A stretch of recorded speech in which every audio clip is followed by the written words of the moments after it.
Përshëndetje miq, jemi live në World News, unë jam Linda Karadaku. Të shohim cili është lajmi më i fundit. Na vjen nga Reuters, Irani ju ka kërkuar Huthëve të Jemenit të jenë gati, të qëndrojnë gati për të mbyllur ngushticën Bab el Mandeb në detin e Kuq.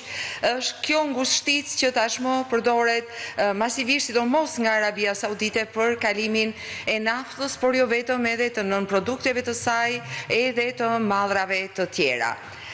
Ajo që vetë Huthët kanë thënë është se janë tashmë të përgatitur për ta bërë këtë dhe ajo që i është kërkuar realisht nga Irani është që në momentin që Shtetet e Bashkuara godasin rrjetin energjetik të Iranit, atëherë Huthët duhet të mbyllin menjëherë ngushticën Bab el Mandeb.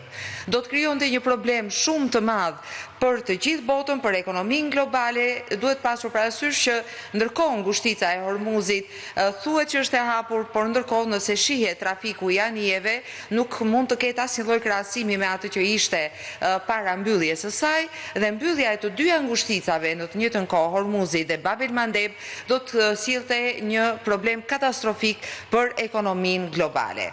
Do ta diskutojmë sot edhe gjatë emisionit, por le të shohim dhe cilat janë lajmet e tjera të fundit, siç e kemi paralajmëruar.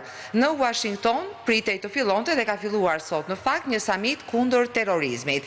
Është thirrur nga Marco Rubio, sekretari i shtetit, i cili ka ftuar 60 krye shtetesh që të marrin pjesë në të.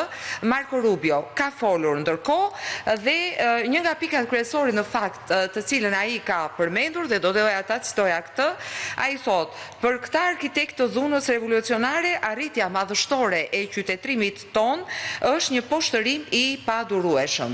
Ka qenë shumë i ashpër për Marco Rubio pikërisht për këtë, le të ndjekim këtë kronik. Sekretari Amerikan i Shtetit Marco Rubio hapi samitin kundër terrorizmit të së majtës ekstreme në Washington, duke vënë në dukje dhunën që ky spektër politik shkakton. Para diplomatëve dhe zyrtarëve të lartë nga më shumë se 60 vende, kryediplomati amerikan tha se e majta ekstreme nuk e duron dot arritjen e qytetërimit amerikan. Për këtë arkitekt të dhunës revolucionare, arritja madhështore e qytetërimit ton është një poshtërim i padurueshëm, një kujtesë për atë që nuk mund të bëjnë dhe një kujtesë për atë që nuk mund të jenë, kështu që ata zgjedhin në vend të kësaj të shkatërrojnë. Sekretari Rubio theksoi se militantët e Antifa, organizata e majt antifashiste, kalojnë oqeanin nga Europa për në Amerikë për të përhapur propagandën e tyre. Militantët e Antifas dhe shokët e tyre udhtojnë nga e gjithë Evropa drejt Amerikës për të marrë pjesë në sulmet e njëri tjetrit, për të kanalizuar propagandën dhe trajnimin, materialet dhe informacionin e synuar përmes kanaleve të përbashkëta, të koduara, duke lëvizur në rrjete nëntoksore të shtëpive të sigurta dhe duke financuar e mbështetur operacionet e tyre përmes fondeve transnacionale. Sekretari amerikan i tregtisë Scott Bessent tha se Shtetet e Bashkuara po zhvillojnë mjetet e nevojshme financiare për të përballur me këtë kërcënim.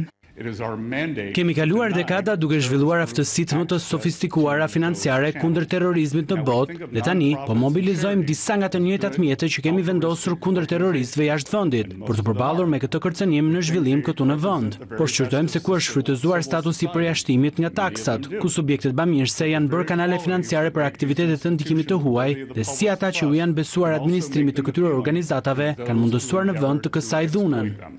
Ministeriali mbi ringjalljen e terrorizmit politik bashkon përfaqësues të qeverive nga e gjithë bota për të koordinuar atë që Departamenti i Shtetit e quan një kërcënim të ripërtërir që sipas tyre ka mbetur një pikë e verbër në fokusin e komunitetit ndërkombëtar kundër terrorizmit. Samiti vjen pas një serie takimesh më të vogla të mbajtura më parë këtë vit, përfshirë një në Hag me zyrtar të zbatimit të ligjit.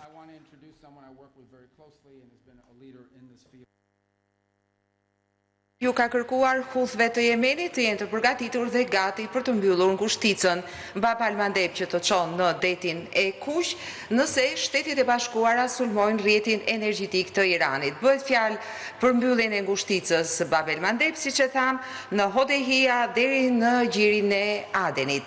Ndërkohë, presidenti amerikan Donald Trump ju ka kërkuar iranianëve që të sillen mirë, sepse siç ka paralajmëruar ai, javën tjetër mund të ketë goditje të infrastrukturës bazike jetike të Iranit. E ndjekim këtë material dhe fillojmë të diskutojmë të gjitha çështjet sot.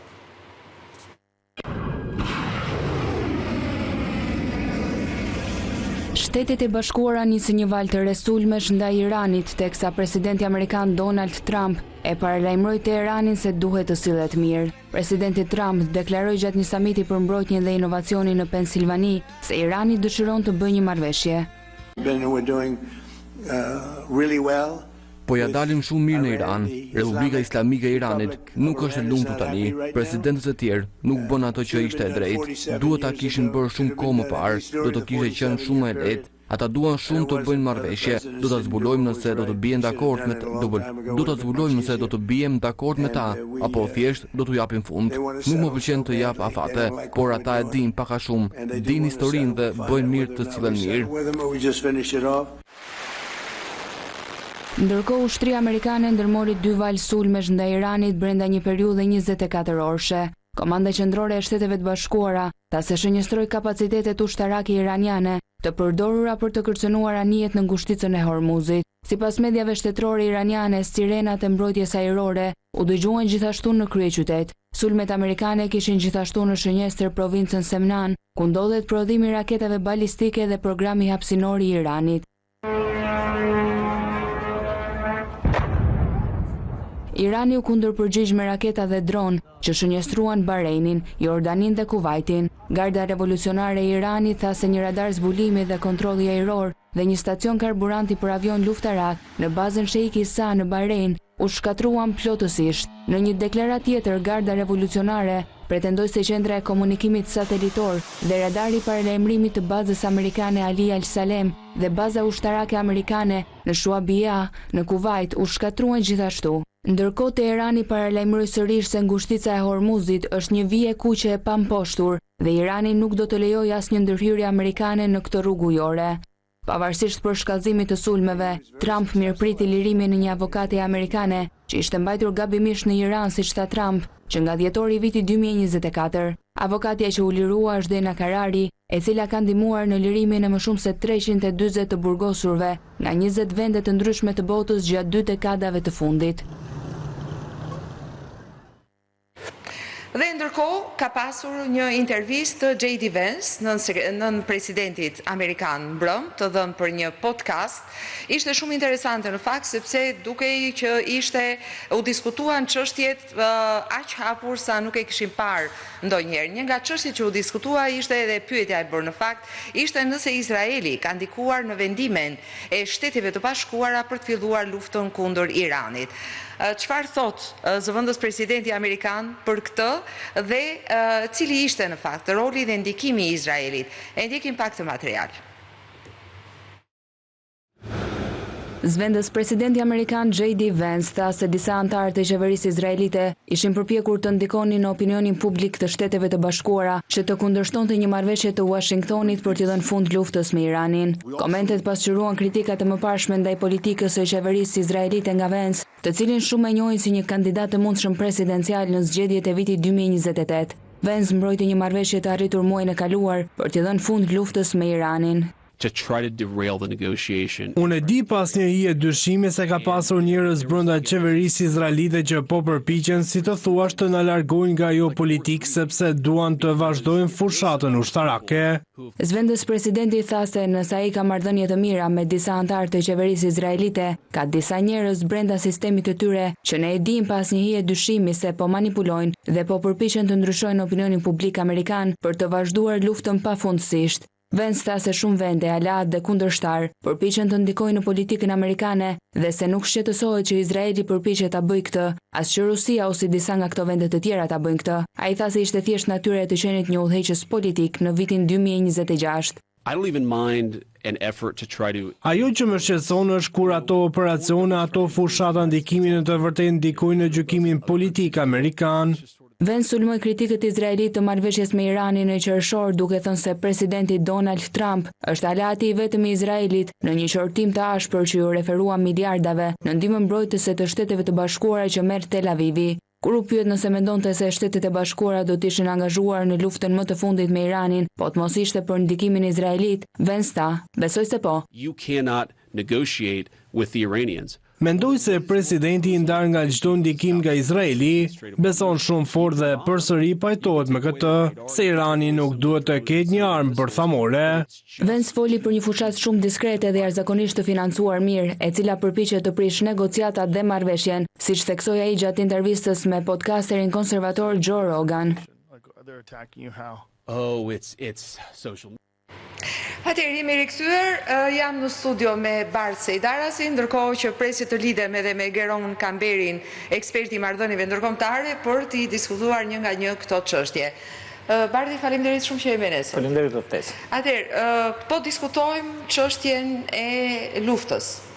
Dhe në fakt është si me thënë, faza, nëse mund ta quajmë faza e dytë e shkëmbimit të sulmeve Shtetet e Bashkuara Irani. Është një luftë e cila ka një kosto të madhe, por sigurisht edhe përveç Shtetet e Bashkuara ka një kosto të madhe, por jo vetëm. Sipas asaj që dini ju, sa ka shkuar deri tani? Sa është kostoja për shtetet që janë prekur prej saj? Shiko, në përgjithësi llogaritë të kosteve shpenzimeve që shtetet kanë, sidomos shtetet e Gjirit, kanë për sa i përket përballimit të luftës dhe shifrat që dalin janë shifrat e vitit 2025, pra janë totali i shpenzimeve të vitit 2025. Në total, këto vende kanë argjuar vetëm për luftën, kanë shpenzuar vetëm për luftën $135 miliard. Vendin e parë sigurisht që nuk e mban Irani, edhe pse Irani ka vetëm 7.4 miliard dollar të argjuar, por analistët e ekspertët theksojnë se kjo shifër shkon deri në 20 miliard, po të përfshish të gjithë ato që nuk raportohen. Si shtet në zonën e Gjirit, shteti që është në krye të shpenzimeve për luftën është Arabia Saudite, e cila ka shifrën më të madhe, nga 135 miliard që përmenda, rreth 83.2, i takojnë Arabisë, e cila është edhe në fakt shpenzusja e 8 në botë për sa i përket shpenzimeve të luftës. Ukraina është e 7. Po ashtu dhe vendet e tjera siç janë Omani, Katari, kanë rreth 8 miliard shpenzime vetëm për luftën për vitin 2025. Irani, siç u thash, ka vetëm 7.4, po në total, po të llogaritësh edhe të gjitha shpenzimet që bëhen për të gjitha ato që përmendet, edhe veçanërisht edhe për sulmet e fundit, sigurisht që shifra shkon shumë lart. Pra, siç u thash, nëse ne flasim që e gjithë bota në përgjithësi ka rreth $2.880 miliard shpenzime lufte, rreth, po ta them, 2.5% të prodhimit global të brendshëm të botës, do të thotë që lufta konsumon dhe argjon jashtëzakonisht shumë lera reale. Përveç anës njerëzore, po flasim edhe nga ana financiare. Me që jemi këtu, Bardi, të pyes, ajo në fakt që dhe është diskutuar në Shtetet e Bashkuara, zëvendës presidenti J.D. Vance, i cili konfirmon në fakt përpjekjen për ndikim dhe ndikim të Izraelit në Shtetet e Bashkuara tek administrata në lidhje me marrëveshjen me Iranin, me vazhdimin ose jo të luftës, në të njëjtën kohë përmend miliarda dollar që Shtetet e Bashkuara vazhdojnë t'i japin Izraelit për ta mbështetur atë. Janë parat konsiderueshme ato që Izraeli merr çdo vit nga buxheti amerikan. Patjetër që janë. Kjo është arsyeja që u thash që vetë edhe pse buxheti i vitit 2026 ka rënë në Shtetet e Bashkuara për sa përket luftës është rreth $924 miliard, nëse më kujtohet tash. Një pjesë e mirë e tyre janë shpenzimet e cilat ju dedikohen alatëve dhe ju e dini shumë mirë, edhe Izraeli përmend atë rastet që ka latin kryesor Shtetet e Bashkuara të Amerikës. Fjala është për armatimet të cilat konsumohen gjatë sulmeve të ndryshme, sikundër po ndodh edhe dje dhe sot, edhe tani që flasim ka sulme të kësaj natyre, pra goditën objekte të cilat janë objekte strategjike që kontrollojnë dhe monitorojnë ngushtitë në Hormuzit dhe janë në pjesën e Iranit. Me idenë që të mos kenë mundësi të qellojnë siç kanë qelluar, sepse lufta mbas prishjes së memorandumit të mirëkuptimit nisi vetëm për shkak të 2-3 anëve që sulmuan pikërisht nga iranianë. Nëse çdo ishin sulmuar, ishte se vetë, nëse çdo ishin sulmuar, patjetër, nëse çdo ishte sulmuar, pasi nuk do ta kishim këtë dhe do vazhdonim akoma me negociatat me Pakistanin. Por gjithsesi shpenzimet janë të tilla sepse shpenzimet lidhen me të tërë industrinë e luftës. Pikërisht kjo industri është detyruar, dhe ju e shikoni që ka një ngulmim të madh që edhe shtetet e tjera, si që janë shtetet anëtare të NATO-s, 32 shtetet anëtare të NATO-s, të kenë mundësi që të rrisin në raport me prodhimin e brendshëm bruto pjesën që i dedikohet edhe industrisë luftës. Ne kemi në Shqipëri këtë element, ne kemi çuar këtë vit 2.6% të prodhimit të brendshëm bruto konsumin apo shpenzimet për luftën. Shumica e shteteve kanë bërë të njëjtën gjë kanë bërë 32 vendet e Bashkimit Evropian, 22 nga të cilat apo 23 nga të cilat e kanë sa 2% prodhimit të brendshëm bruto, kurse pjesa tjetër ka rritje sigurisht kanë edhe shtetet që përmendëm. Pra është luftë dhe në luftë sigurisht që konsumi shtimat, veçanërisht konsumi që lidhet me industrinë e luftës. Patjetër, lufta do para, nuk bëhet pa para. Shumë bëhet. Ashtu ka qenë por të mos thënë që lufta pastaj krijon problemet e nafta dhe këto pjesa të tjera transporti që kanë një çështje më vete që dua të ndalojmë pak pikërisht këtu tek çështja e naftës, por jo vetëm. Ajo që kemi parë, një nga vendet më të goditura në pjesën bregdetare të Iranit ka qenë pikërisht Bab el Mandeb. Dhe 96 sulme amerikane, vetëm në ditët e fundit në Bab el Mandeb. Duhet të ketë një arsye shumë të madhe për ta bombarduar në këtë mënyrë një zonë, një port, një qytet që është i vogël, domethënë diku tek 500.000 banor ka gjithsej Bab el Mandeb. Dua që të ndjekim pak të material dhe rikthehemi për ta diskutuar. Pse Bab el Mandeb? Pse duhet të goditet kaq fort? Çfarë ka atje kaq të rëndësishme dhe strategjike? Bandar Abbas është goditur rënd nga lufta. Qyteti me më shumë se gjysmë milioni banor, shtëpia e terminalit më të madh të kontejnerëve në vend dhe përgjegjës për më shumë se gjysmën e trafikut të tij detar, është goditur rënd nga sulmet ajrore amerikane që nga fundi i shkurtit. Të paktën 96 sulme amerikane janë raportuar në dhe përreth qytetit dhe 1/3 e tyre mendohet se kanë synuar infrastrukturën ushtarake, duke përfshirë bazat e raketave dhe infrastrukturën detare. Një sulm i tillë vrau komandantin detar të Gardës Revolucionare Ali Reza Tangsiri, duke shembur gjysmën e një pallati bashkë me të. Shtëpia e Marinës së Iranit dhe krahu detar të Gardës Revolucionare, qyteti Port, mbajnë një pozicion strategjik të pakrahasueshëm në bregun verior të ngushticës së Hormuzit. Bandar Abbas vazhdon të shërbejë si shtylla kurrizore e logjistikës detare të Republikës Islamike. Analistët besojnë se shumë nga objektet e komandës dhe kontrollit detar të Republikës Islamike mbeten të përshëndruara në dhe përreth Bandar Abbasit, ashtu si edhe një pjesë e madhe e infrastrukturës së saj të mbikëqyrjes bregdetare dhe dronëve. Atëherë rikthehemi për ta diskutuar Bandar Abbas. Pse është goditur kaq fort? Sepse janë rrugët e kalimit të hidrokarbureve, të naftës. Ju keni parasysh që ka një porosi të prerë të presidentit amerikan Donald Trump, i cili i ka kërkuar ushtrisë veçanërisht që të mos bombardojë rafineritë dhe depozitat. Ndërkohë që edhe sot kemi një sulm tjetër që është goditur një cistern udhëtime sipër, pra një anije cistern. Gjë që do të thotë që nuk kërkohet që të asfiksohet përfundimisht produkti, pra hidrokarbure, sepse në fundit shtetet ka nevojë që ta kenë këtë produkte dhe vetë Amerika ka nevojë që ta ketë. Por rrugët në të cilat kalon pikërisht kjo gjë dhe mosdakordësia që vjen pastaj me Iranin, janë objekt i sulmeve të ushtrisë amerikane, Shtetet e Bashkuara të Amerikës. Goditet pikërisht ky vend sepse aty kemi një nga depozitat më të mëdha të naftës, ku furnizohen një numër shumë i madh anijesh, të cilat pastaj detyrohen të kalojnë nëpër këtë ngushticë apo edhe ngushtice të tjera. Ju e përmendet pak në fillim të emisionit që është dhënë porosi që udhët të bombardojnë edhe të asgjësojnë, pothuajse portën dalse në fakt për në detin e kuq. Është prapë edhe kjo një nyje, një pikë e tranzitit, duke mbyllur ngushticën e Hormuzit dhe duke mbyllur dhe këtë pikalim tjetër, sigurisht që krijohet ai deficiti i madh i mungesës furnizimit. Ne kemi thënë që në çdo 100 anije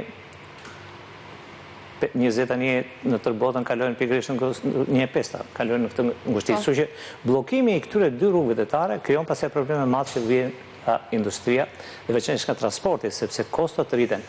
Ju e keni parë, unë ja u tregova pak më parë që është rritur edhe nafta apo kontratat paraprake të naftës jashtë brendi Londrës apo qoftë edhe Teksasi, jo më shumë se sa 5 deri në 10%. Nëse do të kemi prapë një bllokim të ngushticës, që nuk është tërësisht të bllokuar, po realisht nuk ka të fluksit që kanë patur anije që në ato ditët ku kishte memorandum, sigurisht që do ta kemi prapë këtë trend që ju thash të bursës të kontratave paraprake të naftës, da kemi në rritje. Disa analistë mendojnë që do ta kalojë $100 për fuqi, disa të tjerë mbeten edhe më shumë se kaq, por realisht $100 për fuqi gjatë krizës së parë. Ka kaluar, ka patur 126, patjetër.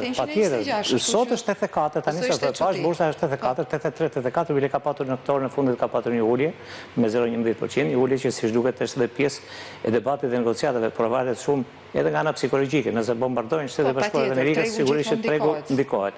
Por që në fakt pikërisht mos ndalimi i bombardimeve dhe mos gjetja e gjuhës përbashkët, qoftë edhe nga i pakti mirëkuptimit që faktikisht quhet i mbyllur tani, do të bëjë që autoritetet, veçanërisht garda revolucionare dhe Iranit, të kërkojnë ndihmën e këtyre relatëve, siç e përmendët ju, me qëllim që gjykon ajo sipas saj që të bllokojë rrugët e furnizimit me naftë, duke dëmtuar veçanërisht edhe Shtetet e Bashkuara të Amerikës. Në gjykimin tim do të ketë një krizë ende të përkohshme të tyre derisa të arrihet një zgjidhje dhe gjykoj që do të arrihet një zgjidhje sepse është jashtëzakonisht e vështirë që të gjitha shtetet që janë në këtë rajon të kenë mundësi ta përballojnë këtë bllokim. Ju e shikoni që ka një tendencë të jashtëzakonshme tani, analistët e përmendin gjatë, që po kërkojnë rrugë alternative, po kërkojnë disa mundësi alternative, qoftë toksore, qoftë detare. Cila mbetet tani më e sigurta? Domethënë, nëse ndodh që hutët e Yemenit vërtet të bllokojnë Bab el Mandebin dhe kemi 2 ngushtica, pastaj të dyja të bllokuara. Një pjesë është e Omanit dhe janë pikërisht alternativa toksore. Omani është ai që kalojnë nga Iraku, sepse e duan të dalin pastaj edhe në Mesdhe me qëllim që të krijojnë sigurisht që janë dhe rrugë që krijojnë investime. Janë disa alternativa. Irak, Siri, Turqi dhe pastaj deri në Mesdhe. Janë disa alternativa që po mendohen tani, përveç këtyre ekzistuesave, janë 3 alternativa të mundshme që kërkojnë sigurisht investime për miliarda dollarësh, me qëllim që t'i shpëtojnë njëherë mirë përfundimisht ngushtisë së Hormuzit. Shikojeni për shembull Emiratet e Bashkuara. Emiratet e Bashkuara humbën vetëm gjatë muajit maj rreth $2 milion për shkak të mungesës së Hormuzit, po ama me linjën tjetër alternative fituan $8 milion. Cila ishte linja alternative? Është linja toksore, ata kanë automacion nën toksore në cilën furnizojnë pikërisht element. Nga kalon? Është pjesë e Omanit. Kalon në tokë dhe ata tani po bëjnë një degëzim të ri, po e kanë planifikuar sigurisht që nuk është ndërtuar asgjë se ju thash, po planifikojnë një degëzim të ri me qëllim që t'i shpëtojnë përfundimisht ngushtisën së Hormuzit, të mos kenë asnjë lidhje pastaj më pas me detin. Pra ta kenë të gjithë transferat, ta kenë toksore dhe është gjë më e po sigurisht edhe këtu ka probleme të mëdha që janë. Shtetet duhet të bashkohen së bashku, duhet të investojnë të gjitha bashkë sepse është një investim jashtëzakonisht i madh, kolosal dhe do kohën e vet për të bërë. Patjetër. Do doja ta mbyllim këtu këtë pjesë, sepse do të vazhdojmë natyrisht të flasim, zhvillimet në lindjen e mesme janë nga minuta në minutë, nuk janë më as nga dita në ditë, as nga java në javë, dhe as nga ora në orë ndonjëherë. Por kemi një pjesë dhe një blok të rëndësishëm sot, sepse ka pasur zhvillime shumë interesante. Dhe në fakt ka një lloj modeli ngjashmërie me atë që ndodh në lindjen e mesme, po do ta shpjegojmë pas pak. Flasim një herë për pjesën politike. Hakan Fidan, ministri i jashtëm turk, është në Kiev, është takuar atje me zyrtarët më të lartë të vendit, dhe ajo që ishte interesante është ajo që është konfirmuar pas takimit të tij me ministrin e jashtëm të Ukrainës, Vesybia, për një takim që mund të mbahet në Stamboll midis krerëve të Ukrainës dhe Rusisë. Natyrisht kemi pasur pastaj Peskov nga Kremlini, i cili është kundër përgjigjur duke thënë se nuk planifikojnë ndonjë takim tani, dhe gjithashtu natyrisht është folur për atë që ka një interes të veçantë për Turqinë dhe bëhet fjalë pikërisht për transportin detar.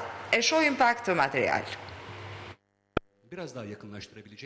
Ministri i jashtëm turk Hakan Fidan deklaroi nga Kievi se vazhdimi i procesit të bisedimeve për arritjen e paqes midis Rusisë dhe Ukrainës, i filluar në Stamboll, do të ishte shumë i dobishëm. Unë besoj se do të ishte shumë e dobishme që bisedimet e Stambollit të ndërmjetësuara nga Turqia mbi luftën Rusi-Ukrainë të vazhdonin në të njëjtin kuadër. Fakti që lufta po vazhdon nuk do të thotë që negociatat në këtë format nuk mund të vazhdojnë. Një takim mes presidentit Ukrainas Volodymyr Zelenski dhe atij rus Vladimir Putin mund të mbahet pikërisht në Turqi. Lajmi u konfirmua nga ministri i jashtëm Ukrainas, Andriy Sybiha, gjatë konferencës së përbashkët për media me homologun turk Hakan Fidan. Ne deklarojmë se negociatat, veçanërisht një takim i mundshëm midis presidentit Zelenski dhe Putin, mund të zhvillohen në Turqi. Unë besoj se vetëm një samit udhëheqësish mund ta sjellë një vrull të ri në procesin e paqes. Si Ukrainë, ne jemi gati për një armpushim. Megjithatë, zëdhënësi i Kremlinit Dmitri Peskov tha se për momentin Moska nuk ka plan të ulet në negociata. Jemi mirënjohës ndaj palës turke. Megjithatë, për momentin nuk ka perspektiva të menjëhershme për rifillimin e procesit të negociatave. Nuk shohim shenja të tilla. Ndërkohë, ministri i jashtëm turk Hakan Fidan theksoi se një nga shtyllat kryesore të çdo marrëveshje të mundshme paqeje do të ishin garancitë e sigurisë për Ukrainën nga ajri, deti dhe toka. Ministri i jashtëm turk tha se Turqia ka rënë dakord të udhëheqë komponentin detar. Turqia ka rënë dakord të udhëheqë komponentin detar dhe ne kemi një mirë kuptim të përbashkët për këtë me aleatët tanë. Përpjekje planifikimi për këtë çështje po kryen edhe nga forcat detare të vendeve përkatëse aleate. Fidan theksoi se Turqia nuk do ish lufta të përhapet në detin e Zi. Ai e cilësoi të pajustifikueshme shënjestrimin e porteve, cisternave dhe anijeve të peshkimit në detin e Zi. Sulmet ukrainase kanë goditur infrastrukturën energjetike dhe rafinerit në thellësi të Rusisë dhe tashmë edhe anijet në detin Azov. Nga bëhet transporti i dritrave, por jo vetëm. Rusia ka pezulluar përkohësisht transportin detar të dritrave përmes detit Azov. Kremlini pranoi publikisht vështirësitë ekonomike me të cilat po përballet Federata Ruse. Të gjithë janë të vetëdijshëm për vështirësi që po përjeton ekonomia jonë. Këto vështirësi nuk janë kritike dhe qeveria dhe presidenti diskutojnë dhe kuptojnë rregullisht se çfarë duhet bërë për të rregulluar dhe përmirësuar këtë situatë. Tensionet kanë vazhduar të përshkallëzohen në luftën Rusi-Ukrainë dhe zhvillimet që kërcënojnë sigurinë e detit të Zi i kanë rritur më tej këto shqetësime. Dhe ndërkohë Ukraina ka një qeveri të re, një kryeministër të ri, por ende mbetet problem zëvendësimi i ministrit të mbrojtjes. Fedorov, i cili ishte deri tani ministri i mbrojtjes, me sa duket gëzon respektin e ukrainasve dhe pikërisht për të ka pasur protesta si rrallëherë protesta të tilla në kohë lufte në Ukrainë në mbështetje të Fedorov. Ndjekim pak të material. Parlamenti i Ukrainës miratoi propozimin e Volodymyr Zelenski për kryeministër të ri. Sergi Koretski, ish kreu i kompanisë shtetërore të energjisë Naftogaz, do të drejtojë qeverinë e re të Kievit, duke zvendësuar Julia Zviridenko, e cila mbajti detyrën për vetëm një vit. Koretski bëhet kryeministri i katërt gjatë presidencës së Zelenski dhe zgjedhja e tij tregon se Kievi është tashmë i përqendruar te përgatitja për dimrin e ardhshëm, kur i duhet të përballet me sulmet ruse në infrastrukturën e energjisë. Megjithatë, shumë ligjvënës të tjerë kanë shprehur pakënaqësi, jo për kryeministrin e ri, por për largimin e ministrit të mbrojtjes Mikhailo Fedorov. Ai njoftoi dorëheqjen duke thënë se ishte një nder i madh të shërbente popullit të Ukrainës, por nuk dha arsye për vendimin e tij. Megjithatë, disa analistë në Ukrainë e kanë parë vendimin si rezultat i mosmarrëveshjeve mes Fedorov dhe komandantit të përgjithshëm Oleksandr Sirski. 35 vjeçari, një ekspert i teknologjisë, ka luajtur një rol të rëndësishëm në goditjen e industrisë ruse dhe naftës, që ka ngadalësuar përparimin e forcave të Moskës në vijën e parë. Lajmi për largimin e Fedorov nga qeveria u prit me protesta në disa qytete ukrainase. Në Kiev, qindra njerëz u mblodhën në sheshin qendror, duke valvitur flamuj ukrainas dhe europian dhe duke kërkuar rikthimin e Fedorov. I emëruar vetëm 6 muaj më parë, Fedorov u përpoq të reformonte ushtrinë ukrainase, të lodhur nga më shumë se 4 vjet luftë. Largimi i tij rrezikon të sjellë pasiguri në ushtri, në një kohë kur Ukraina është në një nga pozicionet më të mira në luftë për muaj të tërë. Ky ndryshim i papritur në qeverisje mund të ndikojë në fushë betejë, teksa Ukraina ka kryer sulme në distancë të largët me dron dhe ka hapur një front të ri në detin Azov, ku ka goditur qindra anije ruse me drithra.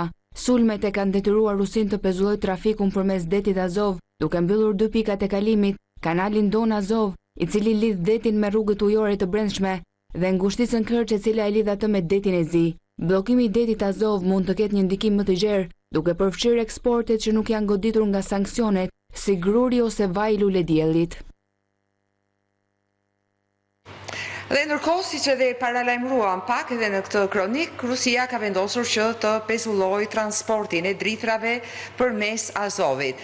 Është shumë interesante cili është ndikimi që ka kjo në ekonominë e Rusisë, veçanërisht në këtë kohë dhe veçanërisht për atë që quhet rajoni i gjerë i Rostovit. E ndjekim pak të material. Kontrolli i Rusisë mbi portën e saj drejt detit të Zi po dobësohet pasi një seri sulmesh ukrainase e detyruan Moskën të pezullojë trafikun përmes rrugës kryesore ujore të Azovit këtë javë, duke kufizuar aftësinë e Kremlinit për të tregtuar me pjesën tjetër të botës. Ky zhvillim shënon një përmbysje të madhe të fatit për Rusinë, pasi deti Azov ishte për vite me radhë jashtë mundësive të Kievit, duke i siguruar Moskës një terren të përshtatshëm për sulme kundër Ukrainës dhe duke lidhur sipërfaqe të gjera të Rusisë Jugore me oqeanet e botës. Por përparimet e fundit në programin e dronëve të Ukrainës e kanë ndryshuar këtë. Robert Brovdi, komandant i forcave të dronëve të Ukrainës, tha se Kievi kishte goditur 116 anije ruse në detin Azov vetëm në 9 ditët e fundit, një rritje e ndjeshme. Më parë sulmet kundër anijeve ruse ishin kryesisht të kufizuara në flotën hije dhe anijet ushtarake. Instituti për studimin e luftës, një monitorues konfliktesh me selinë Shtetet e Bashkuara, tha se sulmet ukrainase në detin Azov përfaqësojnë një fazë të re në përpjekjet e Ukrainës për të izoluar Krimen e pushtuar nga rrjeti logjistik rus dhe për të bllokuar rrugët detare ruse të transportit detar, veçanërisht për produktet e naftës dhe drithrat. Rusia është eksportuesi më i madh i drithrave në botë, duke përbërë rreth 1/3 e eksporteve globale të grurit, sipas shërbimit të jashtëm bujqësor të Departamentit të Bujqësisë të Shteteve të Bashkuara. Rreth 1/4 e eksporteve të grurit të Rusisë transportohet përmes detit Azov. Deti i zi për tregun e grurit është i ngjashëm me rëndësinë që ka gjiri persik për tregun e naftës së papërpunuar. Deti i zi është deri tani furnizuesi më i madh i grurit në tregun global dhe nëse situata vazhdon, humbjet ekonomike të Rusisë mund të shkojnë miliarda dollar. Atëherë rikthehemi për të diskutuar atë që po ndodh me Ukrainën. Edhe natyrisht në problemin që ka me Rusin, qoftë në planin politik, qoftë në atë ekonomik. Vazhdoj të jem në studio me Bars Sejdarasin, që po i shikojmë bashkë në fakt dhe për të pasur një pasur të plot të asaj që ndodh, sepse është me rëndësi. Dhe ndërkohë kam Geron Kamberin, nëse kurdo që ta kem gati Geron Kamberin, atëherë lidhemi. Ajo që dua të pyes, Bardi, është e qartë tashmë që Rusia ka një problem me detin Azov. Për tashmë shumë rëndësi për shkak të eksporteve të drithrave në veçanti. Dhe në këtë kohë të vitit në veçanti, duke që Ukraina ka gjetur një armë të re ekonomike që po provon të jetë e suksesshme, të paktën për t'i hapur probleme. Linda, deti Azov ka qenë një det i brendshëm në kohën kur Ukraini ishte bashkë me Rusinë. Pra, brigjet e të dy vendeve është një det i cekët, një det që lak të dy zonat, po ka qenë i tillë sepse ka qenë jashtëzakonisht i ndjeshëm për sa i përket transporteve në këtë det, duke kaluar pastaj edhe në detin e zi. Shumë isa ekspertët tani thonë që meqense Ukraina mbetet nga një importuese e mjeteve luftarake në një eksportuese. Tani dronët e Ukrainës ka bërë kontratë dhe Bashkimi Evropian, rreth 20 milion dronë në vit që prodhon Ukraina. Por Ukraina ka gjetur mundësinë që jo vetëm të godas me dronët e saj, por veçanërisht mbasi mori dhe të drejtën për të përgatitur shumë shpejt edhe raketat Patriot, apo qoftë edhe raketat balistike që është duke i prodhuar, të ketë mundësi të godas pikërisht në këto rrugë të transportit detar. Rrugët e transportit detar e asfiksojnë Rusinë, e asfiksojnë në kuptimin që të ardhurat që vinë pikërisht nga ai eksport që përmendet, 1/3 e prodhimeve të grurit, nuk mund të kalojnë këto anije në detin e zi, sepse kapaciteti është shumë i ulët, ndërkohë që jemi në prodhimin e ershëm në Rusë dhe Rusia tani ka dominancën për sa i përket sigurimit të eksporteve të saj të grurit. Pra dëmtimi që i bëhet anijeve 116 dhe që vazhdojnë edhe sot e kësaj dite dhe rritet, jo vetëm thjesht anijeve që janë me naftë, janë 160 anije, janë të ngarkuara, janë edhe anije me madha. Jo, bëhet anije me madha, është bëhet fjalë për madha, perimet drita madhe të cilat në fundit shikosh në zinxhirin e vlerës kanë një kosto shtesë pastaj më pas, sepse dëmtimi i kësaj rruge që i krijonte të ardhurat të shumta Rusisë dhe kalimi pastaj në detin e zi si kundër një rrugë alternative e kanë detyruar Rusinë që të pezullojë një pjesë të mirë të eksporteve të saj, veçanërisht ato të prodhimit të grurit të ershëm. Gjë që i ka sjellë mungesë të ardhur, sepse në fundit ato të ardhur që merren nga këto transporte përdoren për luftën dhe realisht ajo që është pozitive është që Ukraina, siç u thash, tani ka arritur të sigurojë mundësinë e sulmeve të drejtë për drejta, madje ata kanë një departament veçantë që lidhet me dronët e luftës, kanë edhe një udhëheqës që merret vetëm atë në ushtrinë e tyre, pra me mjetet pa pilot siç e përmendit, të cilët kanë patur efektivitet jashtëzakonisht të lartë për sa i përket edhe këtyre bllokimit të rrugëve të transportit detare. Ndjesë të ndërpres, por le të shikojmë, është në fakt një lajm i fundit që vjen pikërisht nga Reuters. Shtetet e Bashkuara pritet që të ngushtojnë apo të kufizojnë në fakt kohën e qëndrimit në vizat për studentët e huaj, për shkëmbimet kulturore, për vizitorët dhe për gazetarët. Pra, është lajmi i fundit që na vjen nga Reuters, është me interes për të ditur çfarë ndodh, po edhe në kohë reale sapo u njoftuan. Patjetër, lajm që intereson ka shumë njerëz që kanë interes për të ditur. Të gjithëve, se është edhe për gazetarët. Kanë interes për të ditur, po patjetër. Me siguri që do jetë vendimi i departamentit të shtetit mbase do bëhet më pas. Do ta shikojmë. Jo, e kisha fjalën te kjo, pra te pjesa e tendencës të jashtëzakonshme që ka veçanërisht qeveria, qoftë dhe qeveria e Ukrainës tani, pavarësisht nga debati për ministrin 39 vjeçar, një ministër që ka patur sukses, ministri i mbrojtjes, dhe prandaj vlerësohet, por sigurisht që ai nuk e pranoi që ka patur konflikt me shefin e shtatit të përgjithshëm. Deklaroi publikisht se ka konflikt. Të qëndrojmë pak se dua të qëndrojmë dhe pak tek Azovi dhe strategjia ukrainase, se në një farë mënyre është një luftë që këto luftrat moderne po bëhen luftra hibride, që më shumë dhe më të suksesshme, më të efektshme po tregojnë kartat ekonomike se sa ato luftarake apo ushtarake. E pam me Hormuzin çfarë ndodhi, ne e thamë që në fillim sot kërcënimin e radhës për një ngushticë tjetër nga hutët e Jemenit, për bllokimin e saj, pra apo ndodh, pra kemi një model të ngjashëm të përdorimit të këtyre kartave ekonomike që bllokojnë tregtinë e botës. Kemi dhe nuk është thjesht çështja e detit Azov, këtu të mos harrojmë që Rusia që nga fillimi i luftës ka vazhduar që të bombardojë portet Ukrainas, siç është Odesa dhe rajoni Porret. Linda, ju e pat për shembull që kohët e fundit edhe kryenizatori i Iranit përmendi shkarazë që ne nuk na intereson më shumë bomba bërthamore se na intereson ngushtica e Hormuzit. Ngushticat janë bomba bërthamore, në këtë linjë është eksakte. Në këtë linjë pikërisht edhe pjesa e Azovit, e detit Azov apo e detit të Zi në cilën kalon ky rrjet i madh transporti, ndikimin në mëmat e ka pikërisht tek dëmi ekonomik që i bëhet një shtet apo shteti tjetër. Dhe pastaj në total dëmi ekonomik që i bëhet të gjithë ekonomisë globale, sepse në fundit çdo gjë është e lidhur me kostot që ka një bombardim apo një vonesë në një transport. Pagimi i sigurimeve të një anije kështu me radhë, sigurisht që kanë vlerë shumë të lartë, shumë të madhe për sa i përket edhe çmimit final të produktit. Kështu që Ukraina e bën këtë vetëm për të ushtruar presion për përfundimin e luftës. Apo tregohet i suksesshëm ky presion ekonomik? Më duket se po, sepse vetëm mundësia për të gjetur rrugë alternative e Rusisë për ta çuar atë produkt që ka ndërmend ta çojë, e bën Rusinë që të triqet në një farmace dhe të mos ketë ato të ardhurën që pretendon. Patjetër, po jo vetëm kaq. Jo vetëm kaq, sepse ajo pasoja direkte dhe do ta shohim në këtë material tani ka të bëjë me rritjen e çmimit të dritrave dhe kjo nuk prek vetëm Azovin, kjo pastaj ka të bëjë me gjithë botën. E ndjekim pak të material pra çfarë ndodh ndërkohë me çmimet e dritrave. Çmimet e kontratave të ardhshme të grurit, një tregues kyç i pritshmërisë së tregut, janë rritur ditët e fundit pjesërisht për shkak të krizës së detit Azov. Rusia pretendon se mund të anashkalojë detin Azov dhe të ridrejtojë të gjitha eksportet e saj të dritrave nëpërmjet terminaleve të tjera në detin e Zi, por kjo nuk do të ishte e mundur gjatë sezonit të pikut, kur eksportet totale të dritrave të Rusisë të i kalojnë kapacitetin e këtyre porteve.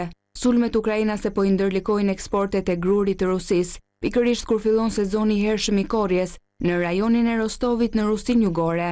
Fushata ukrainase në detin Azov filloi si një përpjekje për të izoluar Krimen. Autoritetet e instaluara nga Rusia shpallën gjendje të jashtëzakonshme në Krime muajin e kaluar, pasi sulmet ukrainase në Gadishull çuan një ndërprerje të energjisë elektrike dhe mungesa të karburantit. Kievi më pas rriti sulmet kundër urave, autostradave dhe hekurullave për ta privuar Rusinë nga aftësia për të transportuar madhra dhe njerëz nëpërmjet një ure toksore që lidh Krimen me Rusinë nëpërmjet zonës së pushtuar në jug të Ukrainës. Në të njëjtën kohë ajo ka synuar gjithashtu anijet ruse që përpiqen të transportojnë karburant në Gadishull. Atëherë rikthehemi për ta diskutuar, pra kemi rritje të çmimit të dritrave. Në fakt, strategjia ukrainase përfshi ajo që ndodh me detin Azov, ka të bëjë natyrisht me Krimen, që është bllokimi nga deti, ndërkohë që kemi parë sulmet ndaj urave në Krime dhe brenda Krimes, që kemi parë natyrisht sulmet që janë bërë kundër infrastrukturës. Edhe vetë Krimea ka vështirësi për të furnizuar. Edhe vetë Krimea tani, pavarësisht që një pjesë e mirë e emergjente. Vazhdon të jetë në gjendje emergjente. Vazhdon të jetë në gjendje emergjente, duke filluar që nga karburantet, pjesë e benzinës, duke vazhduar dhe me veçanërisht me dritrat. Unë ju thash që dritrat janë ato që japin efekt zinxhir për sa i përket çmimeve. Mungesa e një furnizimi periodik me dritë dhe veçanërisht kontratat që bëhen 2 deri në 3 muaj përpara, quhen kontratat paraprake, një lloj si kontratat. Po për ato dhe kemi folur, kontratat paraprake për dritin. Si për naftën, sepse është e njëjta gjë, është e njëjta skem, siç kemi bursën që tash brendin e Londrës, të njëjtën gjë kemi edhe për bursën e dritrave. Pra që në këtë moment kur bën kontratë për të siguruar një produkt që vjen nëpërmjet kësaj linje, qoftë detare, qoftë toksore, që në këtë moment që shikon që ke kosto të rritura. Këto kosto, si rregull në ekonomi, transferohen deri tek operatori i fundit, pra deri tek konsumatori. Ne e kemi provuar edhe në Shqipëri, kur kemi patur problemet e Ukrainës, me fillimin të luftës, që një pjesë e mirë, sepse ne furnizoheshim jashtëzakonisht shumë nga Ukraina, sidomos me dritra, dhe ne që në momentin që tregtarët apo importuesit shqiptar, qoftin vendas, qofshin ata që furnizonin në Shqipërinë, i rritën çmimet përpara se sa realisht edhe të kishte dalë ky çmimi në bursë, në këtë gjë e vëmë dhe të karburantet. Fjala vjen, ne nuk kemi marrë, nuk kemi importuar. E kuptoj, që të mos futemi në shumë hollësi ekonomike, sepse shohim pjesën. Ne do ta shohim që pjesa që lidhet edhe me bukën e përditshme, po them tani, sepse mielli dhe gruri janë ato që konsumojnë më shumë. Pra, do t'i vuajmë të gjithë pasojat dhe jo vetëm ne, e gjithë Evropa dhe gjithë bota i vuan pasojat e një bllokimi. Të pyes diçka, Bardi, në ato që tha ministri i jashtëm turk Hakan Fidan në Kiev sot, ishte shumë interesant se gjysma e asaj që tha kishte të bënte me rëndësinë e lirisë së lundrimit. Interesi i Turqisë duhet të jetë i madh, besoj, për atë pjesë, veçanërisht për pjesën përreth Krimes, po edhe për Krimen politikisht, sepse janë tatarët e Krimes, që ka një interes legjitim në atë rast. Patjetër, interesi, siç u thash, është global dhe edhe tentativat për të pashtuar, po i quaj tash në tonjzat, Kremlinin me Kievin, bëhen për efekt të eliminimit të këtyre barrierave të mëdha që vijnë për shkak të luftës. Sigurisht që Turqia ka një pozicion, dhe madje edhe nga mbledhja e fundit e NATO-s pati një pozicion jashtëzakonisht të mirë, për sa i përket pikërisht edhe ujtisë që duhet të sigurohet në rajon me gjithë ata aktorët dhe faktorët që edhe Turqia i ka pjesë të negociatave të veta. Gjykoj që ka patur edhe indikim të drejtë për drejtë presidenti amerikan ndaj presidentit Erdogan për të siguruar një takim të tillë, një mundësi të tillë. Edhe pse Peshkov e përmendi që ende nuk kemi ndonjë tregues të dukshëm edhe të rënë dakord, gjithsesi tratativat, ato pjesa që zhvillohen nën tavolinë si kundër redim, të gjithë janë duke u vazhduar.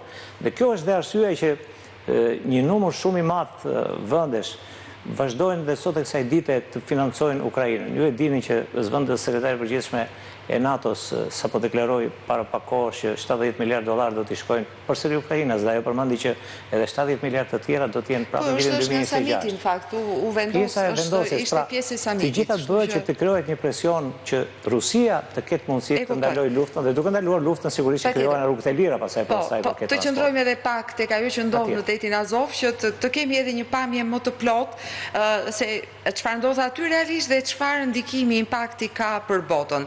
Në fakt, ndoshta edhe një copës histori për të kuptuar që problemet asnjëherë nuk kanë lindur sot, po janë goxha më të vjetra, thjesht janë mbarsur në kohë. Si ka qenë historia e detit Azov? A ka pasur gjithmonë një dalje të tillë në det Rusia e dikurshme apo Federata Ruse, cila ka qenë pjesa e Ukrainës?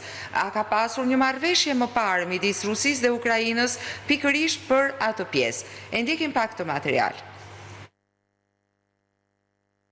Ëndra e Pjetrit të Madh në lidhje me Azovin ishte ta transformonte Rusinë në një fuqi të madhe detare dhe të fitonte akses të sigurt në detet me ujëra të ngrohta. Duke pushtuar fortesën e Azovit, ai synonte të hapte derën për në detin e Azov dhe detin e Zi, duke e shkëputur Rusinë nga izolimi i saj i mbyllur në det. Kur Pjetri u bë car në fund të shekullit të 17, Rusia ishte kryesisht e izoluar nga deti, duke e bërë tregtinë ndërkombëtare dhe zgjerimin ushtarak tepër të vështirë. Perandoria osmane kontrollonte rajonet jugore, duke përfshirë fortesën strategjikisht të rëndësishme të Azovit në Grykderdhjen e Lumidon. Deti Azov është një det i brendshëm që ndodhet midis brigjeve jugore të Ukrainës dhe Rusisë, një lloj shtojse në detin e Zi më të madh. Pasi Ukraina u bë e pavarur nga Bashkimi Sovjetik, Moska dhe Kievi arritën një marrëveshje në vitin 2003 për të ndarë rrugën jugore, por Kremlini e shkeli vazhdimisht atë marrëveshje, pasi lufta filloi për herë të parë në Ukrainën lindore në vitin 2014, kur Moska aneksoi në mënyrë të palishme Krimen. Pas fillimit të pushtimit rus ndaj Ukrainës, në shkurt të vitit 2022, Rusia arriti të pushtonte të gjithë tokën ukrainase, që rrethonte detin Azov, duke penguar Kievin të hynte në të. Presidenti rus Vladimir Putin madje pretendoi se deti ishte një rrugë ujore ruse e brendshme, ndërsa relativisht i vogël dhe i cekët, deti Azov luan një rol jetësor në ekonominë ruse. Është një lidhje kyçe në një sistem të gjerë lumensh dhe kanalesh të brendshëm që transportojnë naftë, dritra, produkte bimore, çelik dhe mallra të tjera nga zona të mëdha të Rusisë jugore në detin e Zi dhe më pas më tej në botë. Rrjeti u ndërtuai gjatë kohës sovjetike, por përpjekjet e para për të lidhur rrugën ujore kyçe datojnë që nga mbretërimi i Pjetrit të Madh në fund të shekullit të 17, Rusia mori kontrollin e detit Azov, pasi nisi pushtimin e Ukrainës në vitin 2022, duke përdorur rrugën ujore si terren për sulme kundër porteve kryesore ukrainase të Mariupolit, Melitopolit dhe Berdjanskut. Atëherë rikthehemi dhe kam dhe një pyetje të fundit për këtë pjesë. Bardi, duket sikur lufta për naftën dhe lufta për bukun drithin, po është buka. Ka një emër së bashku. Ka një emër së bashku. Patjetër. Po shiko, Rusia është eksportuesi numër 1 në botë për sa i përket dritrave. 1/5 e produkteve që konsumohen në tërë botën vijnë nga Rusia. Ndërkohë Ukraina është gjithashtu? Ukraina po gjithashtu, sepse pjesë e Rusisë ka qenë pavarësisht që tani ne kemi 40 vjet. Jo, pjesë e Bashkimit Sovjetik tani. Të mos e fyejmë Po Ukrainën. e njëjta gjë është dhe për naftën atë zonë. Pra ne themi që 20% e totalit të gjithë konsumit naftës kalon pikërisht nga ngushtica e Ormuzit. Pra, po ti shikoni, të dy këto elementë shkojnë me njëri tjetrin. Ne themi që mungon driti dhe rritet çmimi, po ne themi gjithashtu që mungon nafta dhe rritet çmimi. Duke rritur çmimi i naftës, rritet edhe çmimi i transportit që shkon dhe te driti. Pra kemi një zinxhir të lidhur, hallka të lidhura me njëri tjetrën që në fund ditës shojnë tek ajo që transmetohet çdo dukuri e kësaj natyre, çdo ndikim transmetohet tek produkti siç e thash final, tek sofra e bukës, po thoni ju, apo qoftë edhe te makina që ne e përdorim çdo ditë. Pra, luftat në përgjithësi, këto efekte sjellin, efekte që lidhen pastaj edhe me nivelin e varfërisë, me rritjen e nivelit varfërisë, me kalimin në shkallën e rrezikut të varfërisë të një numri të madh qytetarësh kudo në botë. Kështu që për sa kohë do të vazhdojë të jetë ky konflikt dhe konflikti vazhdon të jetë i ndezur, edhe tani që flasim ne, para aq kohë nuk do kemi mundësi dot të llogarismë se cilat do jenë ndikimet afat shkurtra. Sigurisht ndikimet afat mesme dhe afat gjata do të vazhdojnë të jenë si pjesë e luftës dhe të gjitha do shfaqen te çmimi i produkteve që të konsumojmë. Dhe produktet këtu nuk hyn vetëm buka, hyn të gjitha produktet sepse siç ju thash, mjafton që të llogarisni rritjen e çmimit të transportit. E kishim $73 një fuqi nafte, kemi 84 tani, do të jetë shumë se kaq. Të gjitha këto në fundit transferohen tek ai produkt që vjen nga transporti ai që vjen. Edhe në xhepat tanë, të gjithë qytetarëve të kësaj bote. Padyshim që po. Bardit, falenderoj shumë që ishe me ne. Falenderit shumë vërtet. Ndërkohë miqtë e mi, natyrisht në fund do flasim pak për temperaturat, po bëhen gjithmonë më të padurueshme, po kapin rekorde, natyrisht ngrohja globale ka pjesën e vet, por sot në këtë pjesë për temperaturat do të flasim për atë që po ndodh në Spanjë. Duket që Spanja është në një situatë jashtëzakonisht të vështirë. Ndjekim pak të material. Qindra njerëz u evakuan në disa fshatra në rajonin verior të Aragonës në Spanjë për shkak të zjarreve. Një zjarr i madh në komunën e Orës në rajonin verior të Aragonës së Spanjës ka djegur më shumë se 4500 hektarë, tha ministri rajonal i Aragonës për financat, punët e brendshme dhe administratën publike. Banorët e Orës, Asin, Luesin dhe Malpica de Araba u evakuan ndërsa flakët u përhapën pranë fshatrave. Era e fortë jugore rreth mesditës mund të pengojë përpjekjet për të vënë flakët nën kontroll. Qeveria rajonale Aragonës shpalli një emergjencë të nivelit të dytë, teksa zjarri po kërcënon zonat e populluara dhe infrastrukturën e rëndësishme. Pjesë e një autostrade kryesore janë mbyllur për shkak të zjarrit. Personeli ushtarak dhe pajisjet e specializuara u dërguan për të përforcuar operacionet e shuarjes së zjarreve pasi flakët pranë Orës u intensifikuan. Spanja është përballur me zjarre shkatërruese këtë verë dhe temperaturat e larta kanë thyer rekord në disa qytete.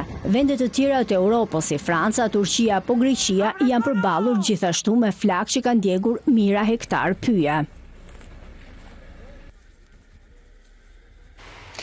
Dhe sigurisht në fund do të flasim patjetër për ato që nuk arrin të bëhen lajme kryesore, ne natyrisht i përmbledhim të gjitha në botën në 1 minutë.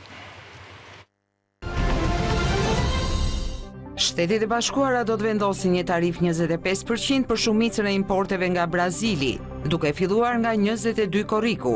Ky është veprimi i parë sipas strategjisë së re tarifore të administratës Trump, që mund të prek përfundimisht 10 vende. Tymi zjarreve nga Ontario veri perëndimore përhapet në verilindje të Shteteve të Bashkuara, ndërkohë që bëhet thirrje për banorët që të kufizojnë aktivitetet në natyrë. Zjarret po përhapen në zona qindra milje larg Torontos, megjithse nuk po kërcënojnë drejt për drejt qytetet. Një paralajmërim për përmbytje u dha në një pjesë të gjerë të Teksasit, ndërsa rreshjet e dendura të shiut shndruan lumejnë në kërcënim për jetën dhe përmbytën më shumë se 100 rrugë. Rajoni më i goditur ishte ai në brigjet e lumit Nueces, në veriperëndim të San Antonios në Texas Hill Country, e shkatruar nga përmbytjet në korrik të vitit 2025. Dhe si gjithmonë në fund një video interesante, do të vazhdojmë të flasim për temperaturat që po bëhen gjithmonë më të padurueshme. Këtë herë do të shkojmë në një vend fqinj, shkojmë në Maqedoninë e Veriut, aty ku Reuters Climate Monitor ka matur temperaturat dhe pikërisht bëhet fjalë për ato në sera. Dhe nga ajo që thuhet është që të punosh me një ritëm të ngadalt nuk mjafton për të ndaluar kultivuesit e perimeve në Maqedoninë e Veriut të vuajnë nga vapa përvoluese në sera. Ndërsa një valë tjetër e temperaturave të larta ka përfshirë Ballkanin, ata që punojnë në këto sera të perimeve në rajonin e Strumicës në Maqedoninë e Veriut duhet të punojnë brenda serave të mbuluara me plastik, ku temperaturat mund të jenë shumë herë më të larta sesa ajri jashtë tyre, i cili ka arritur tashmë mbi 30 gradë dhe është 3.5 gradë Celsius mbi normën sipas Reuters Climate Monitor. Instituti Meteorologjik i Maqedonisë së Veriut ka matur gjithashtu temperaturat, duke thënë se kanë qenë deri nga 31 deri në 39 gradë. Dhe duke prodhuar në këto sera, duhet thënë, prodhohet pjesa më e madhe e domateve, specave, kastravecave, ndërkohë punëtorët e bujqësisë duhet të fillojnë punët në orët e natës, pra para agimit, por edhe atëherë ata përballen me këto kushte kaq të vështira. Dhe në fakt ajo që ata kanë bërë për t'i shpëtuar sadopak ka qenë që punojnë natën dhe natyrisht flen ditën. Pra koha që mund të jetë e durueshme të punojnë në këto sera, ndërkohë që temperaturat jashtë shkojnë 39-40 gradë, është që të punojnë gjatë natës kur temperaturat edhe bien.